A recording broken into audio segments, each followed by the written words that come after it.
आता रहता, इतना कि क्रेयॉन से उसके हाथ भी काले हो गए थे। एक रात कुछ ऐसा हुआ कि अजितेश बेहद डर गया। उसने शीशे में अपनी गर्दन पर निशान देखे, गहरे, काले, बिल्कुल चोंच के जैसे। लेकिन वो कब आए, कैसे आए, उसे कुछ समझ नहीं आ रहा था।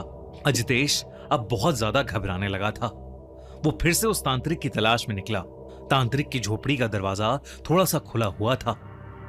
अंदर से कोई आवाज नहीं आ रही थी, बाहर भी कोई नहीं था। आंगन बिल्कुल सुनसान था। पर अजितेश जब अंदर गया तो उसके रोंगटे खड़े हो गए।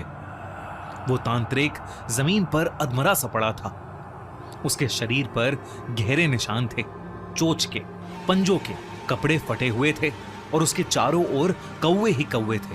तांत्रिक अधमरी हालत में भी अजितेश को देखते ही उस पर चिल्ला पड़ा, मूर्ख, तेरी वजह से आज मेरी ये हालत है, निकल जा यहां से, वो अब तुझसे सब कुछ छीन लेंगे।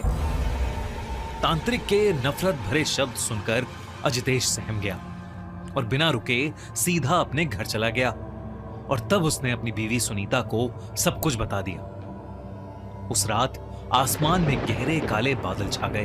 पहले एक कौवा आया, फिर 10, फिर 100, फिर इतने कि आसमान का रंग ही बदल गया।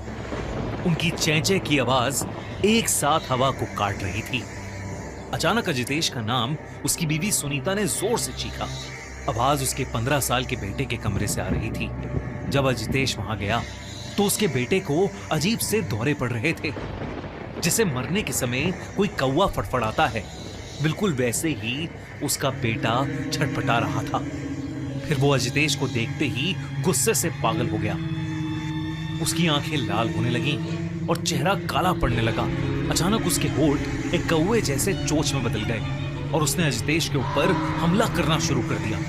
ये देखकर सुनीता की चीख निकल गई, लेकिन वो तब तक नहीं रुका जब तक अजितेश की सांसें खत्म नहीं हो गईं। और तभी अचानक से उनके घर के अंदर सैकड़ों कौवे घुस आए और अजितेश के शरीर से उसका मांस नोचने लगे।